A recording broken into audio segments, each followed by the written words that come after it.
Sylvie Chocron, bonjour. Bonjour. Vous êtes neuropsychologue, directrice de recherche au CNRS et autrice du livre Une journée dans le cerveau d'Anna, notre quotidien décrypté par les neurosciences paru aux éditions Erol. Alors le rire est un réflexe tout à fait naturel. Sa fonction première, c'est ça, c'est un antidouleur, c'est alléger le corps et l'esprit. Alors, je dirais que le rire apparaît vraiment dans toute situation où on est surpris. Donc, la surprise, l'effet de surprise va déclencher une cascade d'événements dans le cerveau. Et c'est secondairement que le rire va avoir des effets vraiment bénéfiques par toutes les hormones qu'il va libérer dans le cerveau et par toutes ces actions qu'il va générer. Donc, il va y avoir le relâchement musculaire, on l'a vu. Il va y avoir aussi probablement le fait que le rire dope le système immunitaire et nous protège peut-être des maladies. Et puis, il va y avoir aussi évidemment l'effet sur l'humeur, puisque le rire va nous rendre heureux. Il active d'ailleurs au niveau cérébral des régions qui sont impliquées dans le plaisir et dans le système de récompense. Donc, le rire en lui-même est aussi une récompense. Et on voit aussi que le rire a le même effet que faire du sport. C'est assez étonnant. Alors tout à fait, puisqu'on l'a vu dans votre reportage, en fait le rire activerait 400 muscles depuis le visage jusqu'aux abdominaux. Et donc on dit effectivement qu'un bon fou rire va procurer ensuite 45 minutes, voire 1 heure de détente, comme le ferait une activité sportive. Et on dit d'ailleurs que le rire libère des endorphines, comme ce qu'on observe à la suite d'une activité sportive. Donc c'est un peu le rameur stationnaire. Exactement. Alors vous dites aussi, vous avez écrit un article très intéressant sur le rire qui serait facilitateur pour les apprentissages. Alors, tout à fait. En fait, on associe toujours le rire à des situations très légères. Et donc, pour nous, le rire, c'est quelque chose de pas du tout sérieux. Mais en réalité, les enseignants le savent bien. Rire en classe permet d'abord de soulager un petit peu, de réduire le stress et l'anxiété. Mais ça permet aussi de mobiliser l'attention.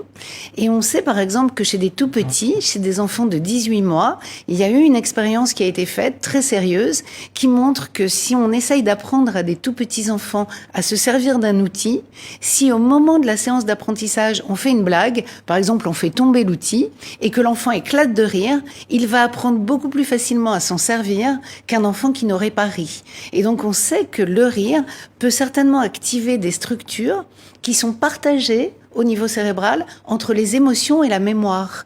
Et c'est sans doute par ce biais-là que le rire va améliorer l'attention, améliorer la mémorisation. Et il y a même des philosophes très sérieux aux États-Unis qui ont publié un livre où ils essayent de convaincre les enseignants qu'utiliser des blagues pour faire apprendre des concepts très compliqués de philosophie, c'est très efficace. Alors donc le cerveau donc est toujours actif, hein, c'est ce que vous expliquez. Donc quand on rit, le cerveau se déconnecte. Mais dans une journée dans le cerveau d'Anna, on voit qu'on ne débranche quasiment jamais.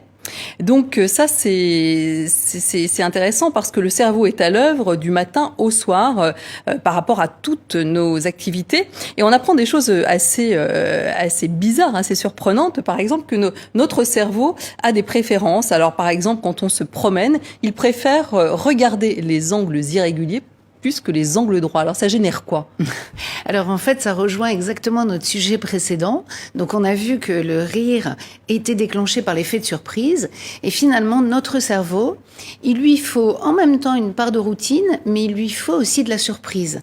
Et le fait d'être en permanence en ville, dans des environnements toujours monochrome, dans les grilles, avec des angles très réguliers, des angles droits, des bâtiments géométriques, ça lui plaît modérément. Et donc le fait d'être dans la nature avec des nuances de couleurs très différentes, avec des stimulations sensorielles différentes, puisque dans la nature, vous avez le chant des oiseaux, les couleurs, le vent, le bruit du vent dans les arbres. Et puis aussi, c'est beaucoup plus imprévu en termes d'environnement visuel.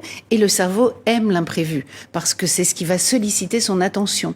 En fait, vous ne faites attention qu'aux choses nouvelles. Et donc, si vous évoluez dans un environnement qui est très régulier, votre cerveau, il est beaucoup moins sollicité. Alors, et c'est précisément dans ces moments-là où le cerveau est relâché, où il y a cette espèce en fait de vagabondage du cerveau qu'émerge la créativité, voire des grandes idées. Exactement. Donc on pense toujours que pour trouver la solution à un problème, il faut s'y attaquer de manière très sérieuse et se dire voilà, j'ai 1 heure, il faut que je travaille sur ce sujet, que je trouve une solution. Ce qu'on n'imagine pas, c'est qu'en fait, c'est dans ces moments où le cerveau peut vagabonder de manière très libre qu'il va associer des idées entre elles qu'il n'aurait jamais associées sinon. Et c'est donc au moment où vous allez vous ennuyer, ou bien faire une pause, ou bien aller remplir une machine à laver, que tout d'un coup, votre cerveau va trouver la solution à un problème parce que vous lui avez laissé la possibilité de mettre en relation des informations qui sont, par exemple, qui concernent des périodes différentes, des lieux différents, et qui n'auraient jamais été réunis sinon. Donc c'est très important de laisser à son cerveau ces périodes de pause, parce que c'est pendant ces périodes de pause qu'il va travailler à votre insu pour résoudre les problèmes que vous lui avez posés. Donc c'est pas la peine d'être multitâche finalement, le cerveau n'est pas du tout fait pour ça. Alors pas du tout. Donc on pense, on croit, on a l'illusion d'être multitâche, mais en réalité, notre cerveau, il peut soit se concentrer sur une tâche, soit à la rigueur faire 2 tâches en même temps, mais il faut qu'il y en ait une qui soit automatisée. Et donc par exemple, lorsque vous marchez sur un sol qui est tout à fait régulier et que vous discutez en même temps, vous pouvez le faire. Mais si vous marchez avec des talons aiguilles sur un sol verglacé, alors là, c'est sûr que vous ne pourrez pas discuter en même temps parce que votre marche va se désautomatiser, elle va demander toute votre attention et vous ne pourrez pas faire autre chose en même temps. Donc c'est une illusion d'être multitâche. Alors une dernière chose pour conclure, on apprend aussi que finalement, ce qui fait plaisir au cerveau, c'est ces bavardages entre amis, mais aussi ces commérages. Tout à fait. Alors on s'en veut souvent quand on échange des petits potins, des petits ragots sur les uns ou sur les autres. Mais en réalité, on a découvert que le fait de s'échanger des petits secrets, voire croustillants, c'est quelque chose qui va libérer une hormone dans le cerveau qu'on appelle l'ocytocine, qui est l'hormone de l'attachement. C'est celle qui est libérée au moment de l'accouchement pour que la maman s'attache à son bébé. C'est celle qui est libérée au moment du coup de foudre. Et c'est aussi celle qui est libérée dans ces petits échanges entre amis. Et c'est pour cela que ça nous fait du bien et c'est pour cela qu'on continue. Merci beaucoup Sylvie Choqueron. Je recommande fortement votre livre Une journée dans le cerveau d'Anna, qui est tout à fait passionnant justement sur ce fonctionnement du cerveau qui ne s'arrête jamais. Merci beaucoup. Je rappelle que vous êtes neuropsychologue et directrice de recherche au CNRS également. Merci.